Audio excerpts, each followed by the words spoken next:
nk'uko nari kubabwira ndi umwe mu bagabo bari twakoze urugendo rwo kujya kuvuga ubutumwa bwiza i Burundi. Of the married brothers who went to Burundi for evangelism. Ubwo twahageraga batwakiriye neza cyane. When we reached there, they welcomed us warmly. Haba ku mubiri no ku mwuka. Spiritually, even physically, we're able to feel their love. Imvuga ku mubiri ndavuga mu byo kurya batwakiye neza, nta nzara yatwishe, nta n'icyaga cyatwishe. They fed us well and they gave us everything we needed. Ku by'umwuka byo byari bihebuje cyane ariko. And for spiritual matters, it was very great. Ubwo twavagayo baradutumye udusuze bene data bacu bo mu Rwanda. Coming back to Rwanda, they told us to greet all brothers and sisters in Rwanda. Cyo nabashije ngiye kuhungukira kuri njyewe. And what I was able to receive personally. Bene data b'Abarundi bafite ijambo ry'Imana ry'ukuri cyane ariko. I realized that brethren in Burundi, they received the true word of God. Ubwo twari turi mu matsinda ko twagize umwanya wo kuhuza imitima mu matsinda. We had time to share our hearts in groups. Batanze ubuhamya bashima Imana cyane ariko. They freely share their testimonies, praising the Lord. Banezerewe cyane ariko. They were very, very happy. Kuko twari dufite igiterane cy'abagabo. Because we had prepared this married brothers conference. Kubona nk'umuntu w'umugabo rwose avuga iki Imana yamukoreye, kubona rwose arashaka nko kurira kubera kwishima cyane. We could see married brothers testifying about even crying. Kubwabo ntago bashaka kudutaha. They didn't even want us to come back. Bashaka ko twiguma twibwira ijambo ry'Imana gusa. They wanted us to stay there and keep sharing the word. Hanyuma twize tugira na mutoya wo kuva ngo umuntu yaba yakwideparasa ngo agere hana ajya wapi ntabwo byakundaga.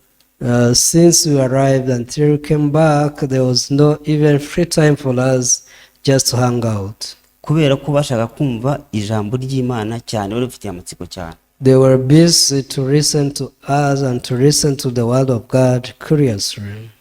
Ubwo twari turimo tuganira numvishe ubuhamya bw'umuntu bamwe ndatomwe w'umugabo. There is one testimony that touched my heart of one brother. Avuga ukuntu yakiriye agakiza, yari pasiteri. He used to be a pastor in religion.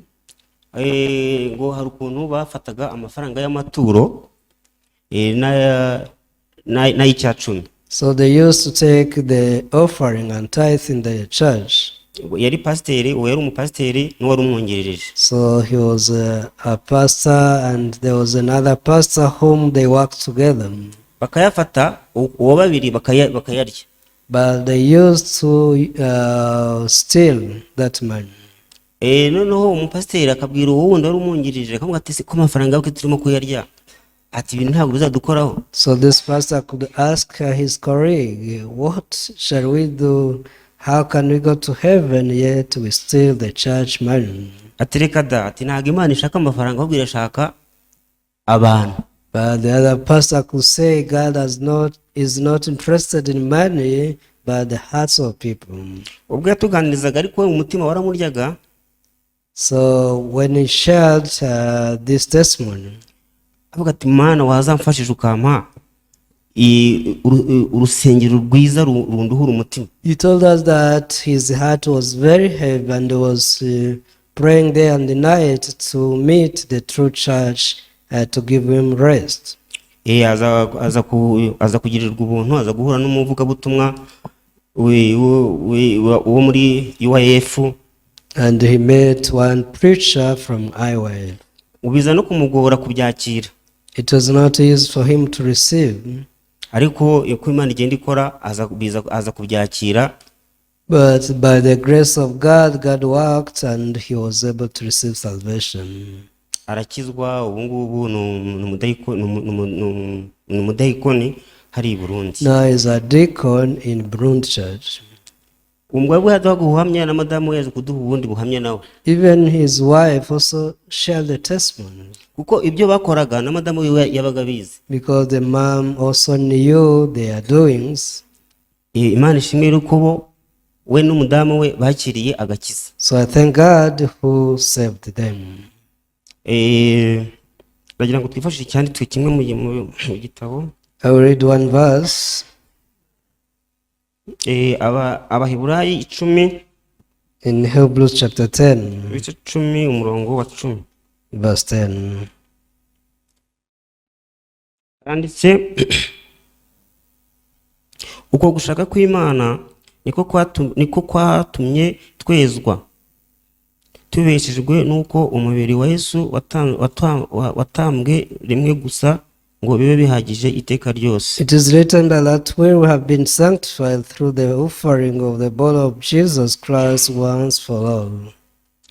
Cyo someye no murongo ngewe. The reason why I read this verse, Ngewe nkitangira kumva ubutumwa bwiza nabumenye muri 2009. in 2009, that's when I started to hear the gospel, Ariko sinabasha kubwakira neza. but I could not believe in it. Numvaga ari ibintu bidashoboka. I thought it's impossible. Ariko uko Imana igenda, ibintu by'Imana ntago byihuta cyane, bigenda gake. But God does not rush. You will find that his things go like slowly. Ubwo nazaga hano, When I came here, bene data bagenda banyigisha gake nkagenda bigenda biza. brethren preached to me, and little by little I was able to confirm. None bingirije naho mba mu Rwanda nkajya i Burundi. After I confirmed my salvation, and now I was able also to have this journey of the witness in Burundi. Urugendo rero nakoze n'urw'isaha n'igice. Actually, the long journey I did before is for 1.5 an hour. Kuko urugendo nakoze gusa n'igice ni ukuva hano nje wacu, kuva iwacu nzi Kigali ni isaha n'igice gusa, nibwo urugendo rero nakoze. That is from my hometown to Kigali, and it is only 1.5 hours. Ariko icyo nshima Imana nuko yatumye nkora urugendo rurerure. But I thank God who enabled me to have a longest journey, ntagiye gushaka amafaranga, not going to earn money, ngiye mu butumwa bwiza bw'Imana, but for preaching the gospel. amen. Amen. Murabizi mu Banyarwanda muzi ko umuntu agiye hanze bavuga ngo agiye gushaka amafaranga. As you know, when they see you traveling, they think you are going to earn money. Harimo n'abamagaraga bakambwira ariko aya mafaranga utayabangutse ashaka ngo uzayarya wenyine. Some could call me, why are you draying? Bring that money and we share. Ariko kubera ko nari nzi ngiye ikindimo ntabwo narigitagaho cyane. But I didn't care about that. Icyo mvugira ijambo ry'Imana ko rigenda gakeya, ijambo ry'Imana umaze kuryumva ukumva unezerewe, uba wumva wari posting ukahita urihereza undi muntu ku ruhande kuko umunezero ufite. I love the word of God because once you receive it, you feel burning also to share it. Ariko ntibishoboka. But this is not possible with men. Ijambo ry'Imana rigenda gahoro. So it is little by little. Ikintu nabonye cyo cya bene data, so what I could realize in brothers and sisters, nukuvuga ubutumwa. It's to preach the gospel Utitenga umuntu arabwumva cyangwa ntagabwumva. without considering whether people receive or not. Kuko hari igihe kigera rya jambo wamubwiye, Because time comes akaryumva, and the word you spoke to him or her, that person receive it. Ubwo mwenda tumwe yampamagaraga ambwira ati kudireka kuza mu materaniro. So one day a brother called me, why don't you come to church? You were lost. Ati uzi ko bene data babaga bafite igiterane i Burundi. Do you know that brothers are going to Burundi? numvaga muri ngiye rwose ibyo numvaga bitamfasheho. In my heart, I was not interested at all. Ariko uko nazaga guterana wenda tababimbwira byagendaga binzamo bikanzamo. But the more I came to church, the more I listened to this program, the heart was coming in me. Ku munota wa nyuma, at the end, nibwo byanjemo neza. That's when my heart confirmed to go. Ariko bene databambwiraga bati rero tino gushaka uburyo ki twazagenda. So I was told to find a means to go. Habaye kwiyandikisha. There was registration. Ndiyandikisha. I did it. Nandiyandikisha nta nahantu mfite vuga ngo nshobora kuzakura amafaranga yo kuzagenda. I didn't have any money to go. Ariko kubw'ubuntu bw'Imana, but by the grace of God, habura nk'iminsi nk'itatu, just 3 days before departure, amafaranga naje kuyabona. I got the money. Nandi hafi no kubahakanira bavuga ko njye ntabwo nzabona kuko nabonaga ntabwo tuzi mfite bwo kuzakomeza na bene data. I was about to tell them that I want to go. Ariko Imana inkorera imirimo ndayabona mbasha kugenda.